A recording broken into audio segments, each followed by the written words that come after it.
12 বলে 11 রান দরকার, হাতে মাত্র 2 উইকেট। তখন যদি মাহমুদুল্লাহ রিয়াদ যদি আউট হয়ে যায় তাহলে শেষ, ওইখানে সবকিছু শেষ।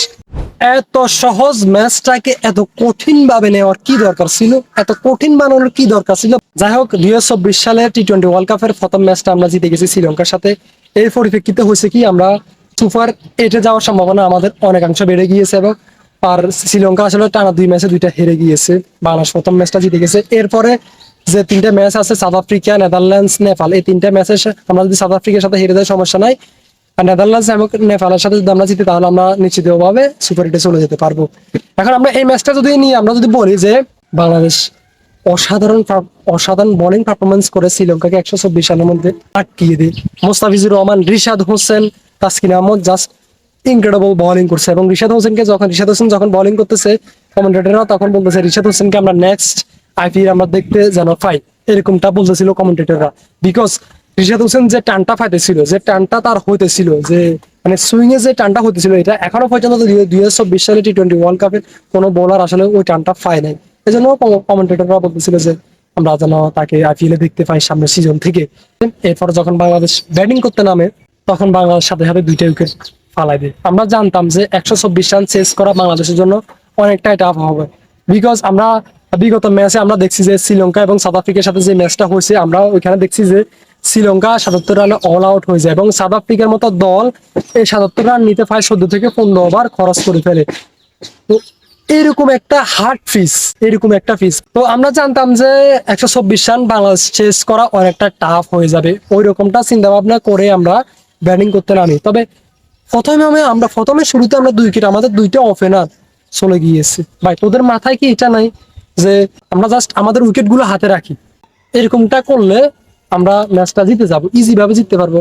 120 বলে 124 রান দরকার, এখানে কোনো আহামরি কোনো আমাদের অসাধারণ ব্যাটিং পারফরমেন্স করার দরকার নেই। আমরা বল বাই বল 1 ওভারে কিংবা 2 থেকে 3 রান শুরুতে আমরা নিলে হতো।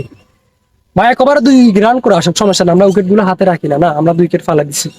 এরপরে লিটন দাস এবং নাজমুল হোসেন শান্ত মিলে ছোট্ট একটা জুটি করে এবং নাজমুল হোসেন শান্ত একটা শট খেলতে গিয়ে আউট। এরপর তাওহিদ হৃদয় নামে। এই ম্যাচের টার্নিং পয়েন্ট হচ্ছে তাওহিদ হৃদয়।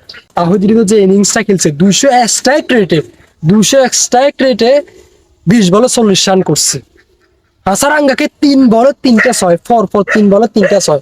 যদিও বা তাওহিদ হৃদয় লেগ স্পিন খুবই ভালো খেলে এবং একদম টাইমিং একদম বরাবর হয়েছে। হাসারাঙ্গাও বোলিং করতে আসছে, তাওহিদ হৃদয় একদম বরাবর জায়গা মতো পাইছে। তো 3 বলে টানা 3টা 6। এরপর বাংলাদেশের জন্য আসলে ম্যাচটা অনেকটা ইজি হয়ে যায়। 56 বলে 40 রানের মতো দরকার হয়। ভালো একটা পার্টনারশিপ, 3 বলে যখন 3টা 6 মারে দেয় তাহিদ হৃদয়, এরপর 14 বলে দিয়ে আউট। এরপরে সাকিব আল হাসান নামে।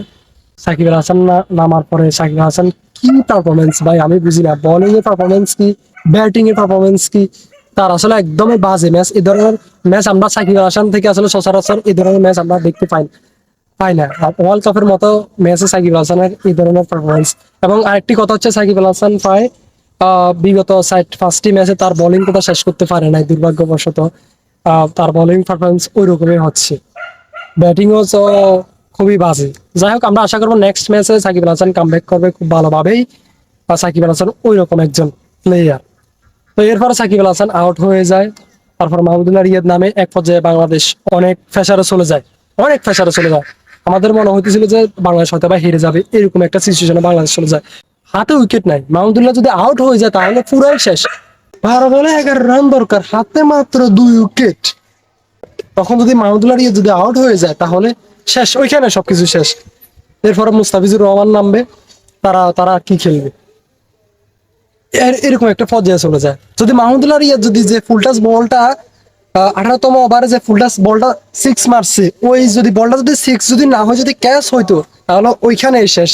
ওইখানে প্রথম ম্যাচটা আমরা হেরে যেতাম। ওইখানে একদম ম্যাচের মূল টার্নিং পয়েন্টটা ছিল ওইখানে, 6 না হলে সব শেষ।